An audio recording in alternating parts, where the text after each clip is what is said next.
জঙ্গলের মাঝে বসেছিলেন এক তরুণ। পাশেই যে তার জন্য একটি সাপ জমদূত হয়ে অপেক্ষা করছে তা তিনি ঘুণাক্ষরেও টের পাননি। হঠাৎ সাপটি তার পায়ে ছোবল বসায়। এরপরই ঘটে অদ্ভুত কাণ্ড। ব্যথায় কাতরানোর বদলে হাসতে শুরু করেন তিনি। পানি ছুঁড়ে দেন সাপের গায়ে। চাঞ্চল্যকর এমনই একটি ভিডিও সম্প্রতি নেট মাধ্যমে ভাইরাল হয়েছে। ছড়িয়ে পড়া ওই ভিডিওতে দেখা যাচ্ছে গভীর জঙ্গলের মধ্যে মাটিতে বসে পানি খাচ্ছেন এক তরুণ।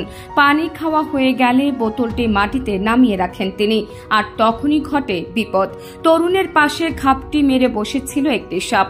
বোতলটি রাখতেই সাপটি লাফিয়ে এসে তরুণের হাঁটুতে কামড় বসিয়ে দেয়। এখানেই শেষ নয়, তরুণের পায়ে কামড়ে বেশ কিছুক্ষণ ধরে রাখলো সাপটি। সঙ্গে সঙ্গে লাফিয়ে উঠে পড়লেন তরুণ। পা ঝাঁকাতে ঝাঁকাতে পিছিয়ে গেলেন তিনি। সাপটি তখন পা থেকে ছিটকে নিচে পড়ে গেল। কিন্তু সাপের কামড় খেয়েও তরুণ ভাঙলেন, তবু মচকালেন না। উপরন্তু সাপের দিকে তাকিয়ে হেসে উঠলেন তিনি। দেখে মনে হলো এসব তার কাছে কোনো ব্যাপারই না। তিনি যেন প্রায়ই এমন কামড় খেয়ে থাকেন।